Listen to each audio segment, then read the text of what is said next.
Hi, everyone. This week we'll be going through mobile forensics. Mobile forensics is a niche of digital forensics because there are so many types of mobiles, feature phones versus smartphones, iOS versus Android, or Windows, maybe even BlackBerry if there's still some kicking around. But there are so many different things to consider when doing mobile forensics that there are now experts that focus on just this area of digital forensics. So let's get started and you'll see what I mean. More often than not, someone will possess a mobile device or two. They can become, or they have become, part of our lives, replacing alarm clocks, calculators, landlines, cameras, notebooks, and so much more. As a result, our mobile device now is a huge repository that holds sensitive and personal information about us. This week, we have a lot ahead of us, but we will go through the challenges, such as extracting, the extraction process, potential evidence, and examination of Android, iOS, and Windows mobile devices. I will also introduce you to several tools throughout, and we'll be able to practice them in some labs. So as of 2021, there are 5.27 billion unique mobile phone users in the world today, according to the latest data of GSMA Intelligence. The number, or the total number of unique mobile users around the world, grew by 97 million in just the past 12 months. So unique mobile users are currently growing at a rate of 1.7% per year. However, hundreds of millions of people have also upgraded from feature phones to smartphones in the past 12 months. The latest data from Ericsson show that the number of mobile subscriptions associated with mobile phones or smartphones now exceeds 6 billion, accounting for more than 3/4 of the mobile handsets in use around the world today. The number of smartphones in use is growing at an annual rate of 7%, with an average of more than 1 million new smartphones coming into use every day. So here we need to understand a little bit more about mobile forensics. It's a branch of digital forensics that focuses on the acquisition and recovery of evidence from mobile devices. Digital forensics is the parent branch, is a process with the goal of extracting and recovering any information from a digital device without altering the data present on the device. Very much so like what we would do for a regular endpoint. This is extremely hard to accomplish with mobile devices though. Most forensic tools require communication vendors with the device, and therefore the standard write protection will not work during the acquisition phase. So there's also a couple other key points to keep in mind, such as a seizure dilemma. So when we seize a mobile device, if the device is found to be switched off, it should be placed in a Faraday bag right away to prevent any changes. Should it be turned on automatically? Also, don't turn it on because you will change some of the evidence or alter some of the evidence that's on that phone. Additionally, if the phone is found to be switched on, leave it in a running state, don't turn it off. Place the phone in airplane mode and disable all network connections such as Wi-Fi, GPS, hotspots, etc.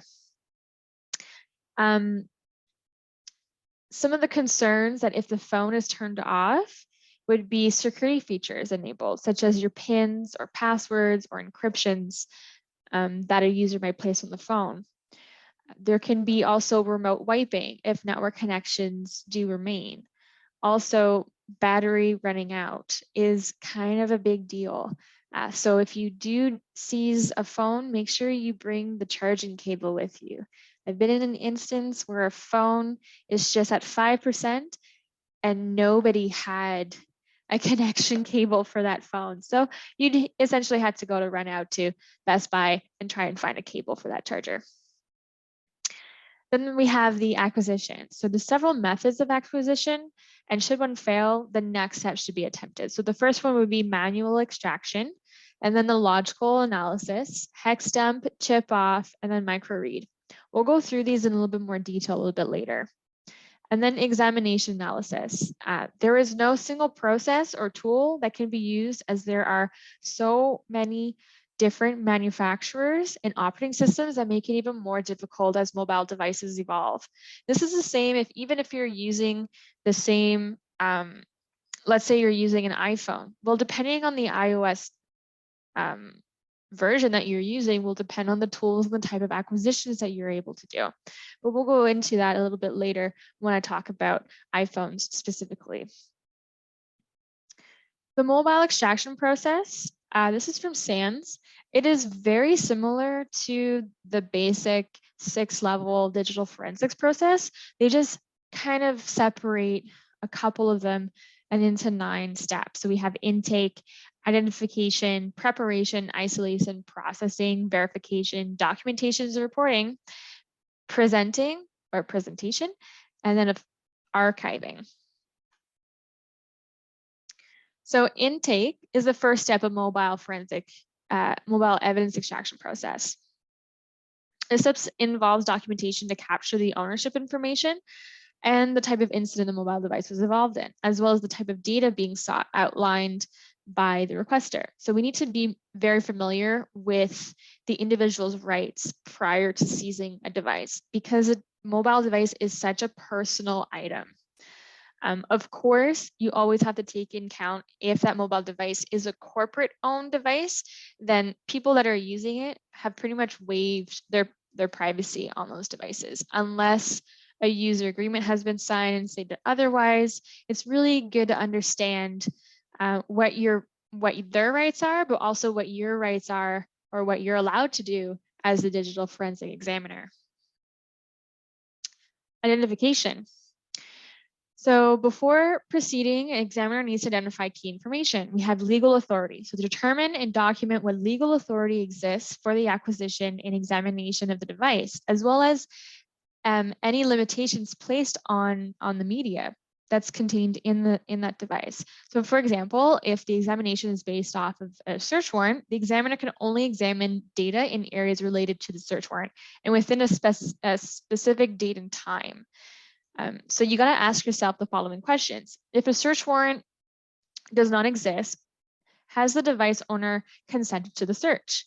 If the search warrant does exist, is the device included within the original search warrant? If the device is included in the search warrant, does the device or does the warrant define what data that can be collected? If the investigation is a corporate investigation, is the device owned by an individual or the employer? You have to see the rights of privacy that have been established with the corporation and that user. And finally, does the corporate policy allow collection and subsequent analysis? The other item we need to identify is data required. So determined by how in-depth the examination needs to be. What do you need in order to accomplish the investigation you are setting yourself out to be or to do? Then device information, which is obvious, the make, model, and identifying information. This is also device manufacturer, the model number, looking everywhere behind the battery if there's that type of phone, or seeing if it's etched on the outside. Hardware components, specific unique details such as any physical damage also needs to be documented. And then data storage, data storage media would be to check to see if there's an extended memory such as removable storage devices.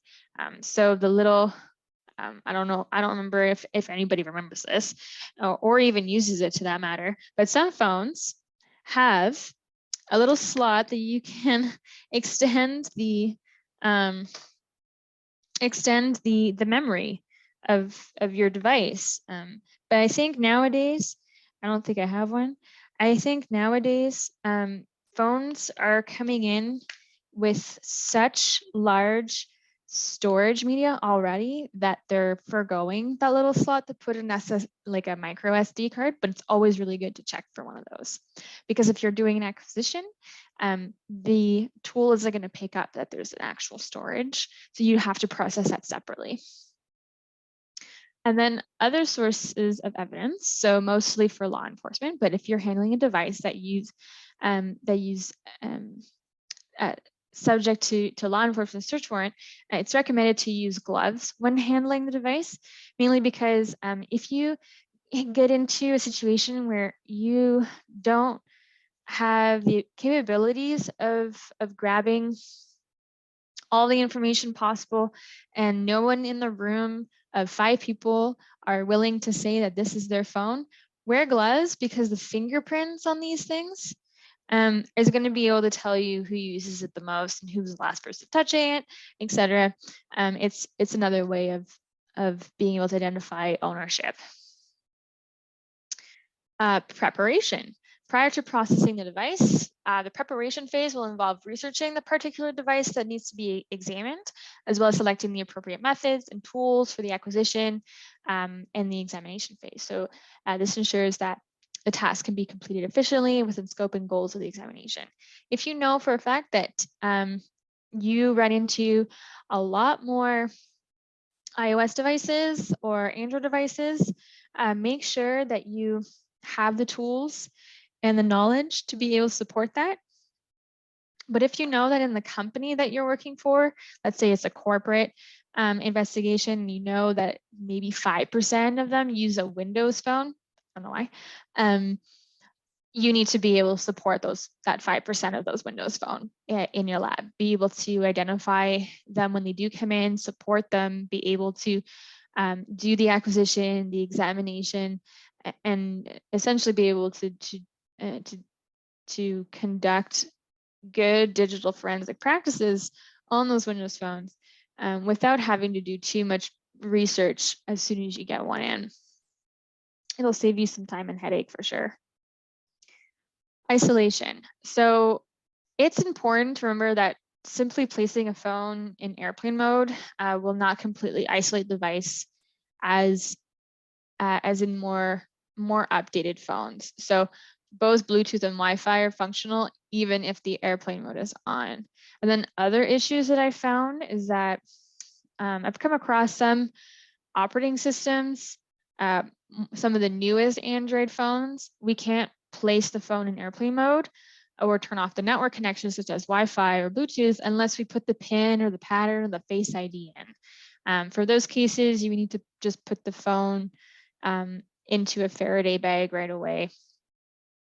So when using a mobile device, isolating the device from communication sources is super important to ensure the evidence on the device cannot be altered by incoming messages, calls, or applications, or even having initiated a remote wiping command.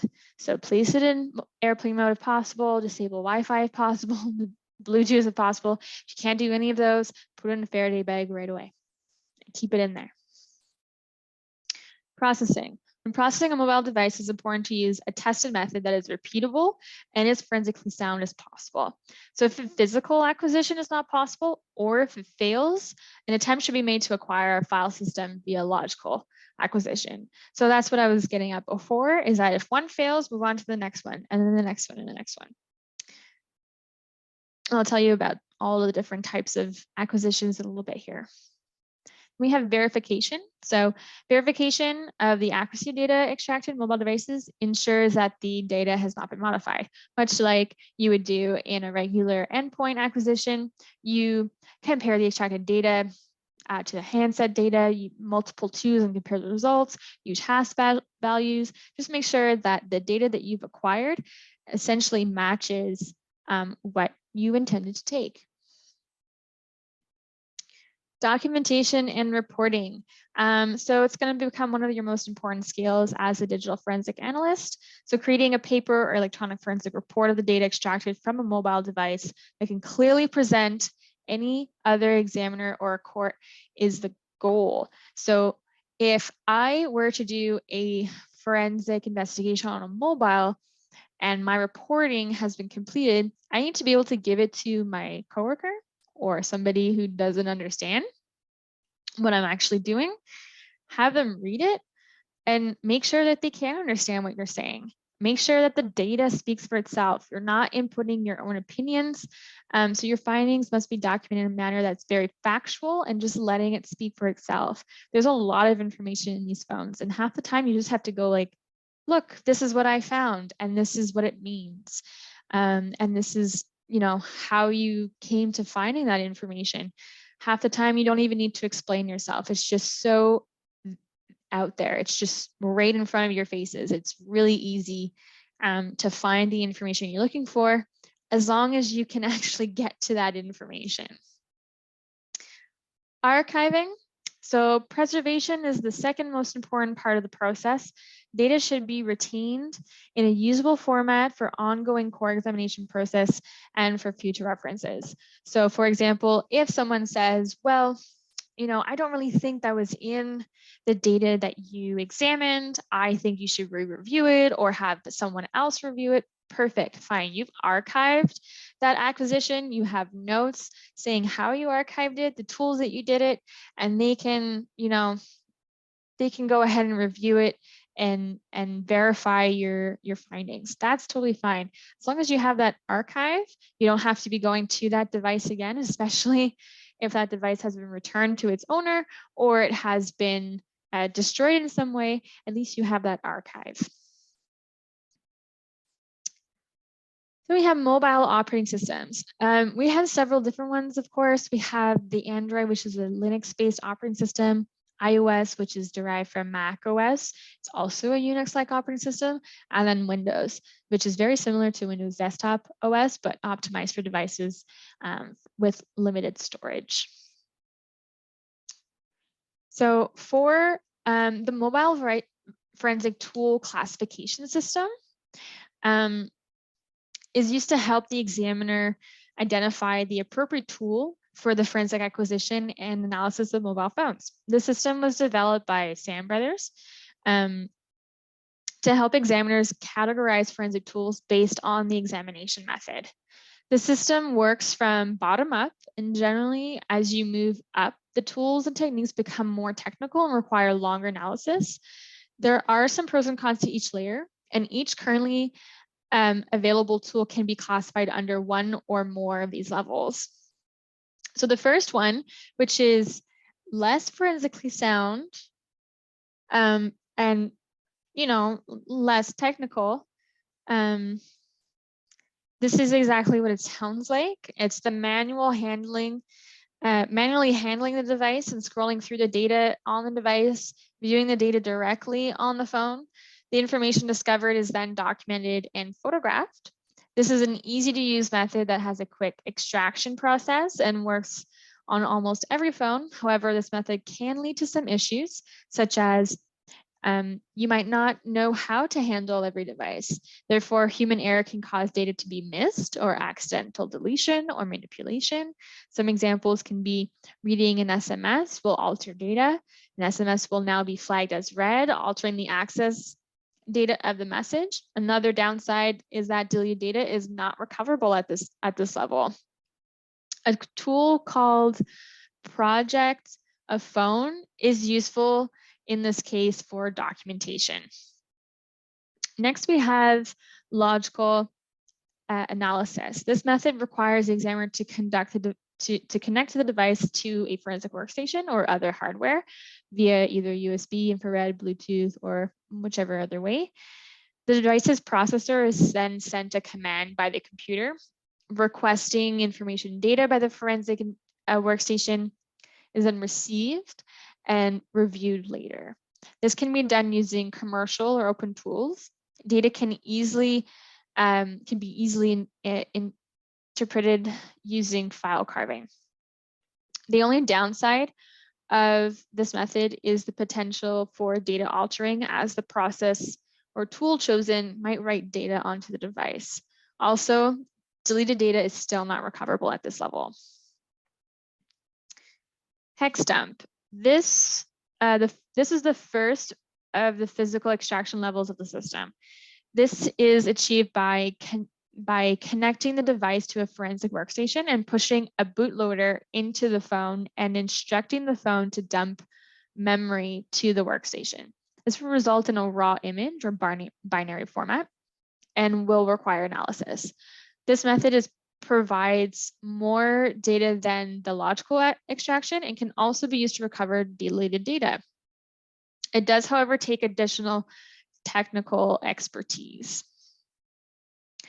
Next is the chip-off method. This is a method that acquires data directly from the chip, from the memory chip of the device. The chip is physically removed from the phone, and a chip reader or a second phone is used to extract the data stored in it.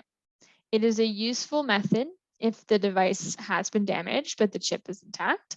This process is extremely expensive and technically challenging. Should this method not be done correctly, it can result in damaging the memory chip and rendering all the data inaccessible. So if done correctly, the results are a rare raw image of the memory that needs to be parsed, decoded, and then interpreted. A little bit of additional information. The chip off on a device is often read using Joint Test Action Group or JTAG method. The JTAG method involves connecting the test access ports, taps, on a device and forcing the processor to transfer the raw data stored in the memory chip. So this method is generally used with devices that are operational but cannot be accessed using standard tools. And then finally, microread. I've personally never done this. I have seen people do it. It is an extraordinary thing to witness. There is no commercial tools to perform this method. This level requires the use of electron microscope to manually view and interpret the data seen on the memory chip. So it requires extensive knowledge and training. The examiner will analyze the physical gates on the chip and then translate the gate status to zeros and ones to determine resulting ASCII characters. This method should only be used if other methods have been exhausted, and they're generally practiced only for high-profile cases such as national security crisis. So if you're trying to figure out if your girlfriend sent a text message, microread is probably not for you. And then here's a fun exercise that you can do. Think of all the different types of evidence you can find on your mobile phone. And don't just think about the applications on your phone, think about the permissions that you've given those applications, the features that you use, the habits, etc. Yeah, and I'll leave you that. So thank you for joining today, and I hope you have a great week. So please keep a lookout for some quick and fun labs that you can complete on your own, and have a great night. Thank you.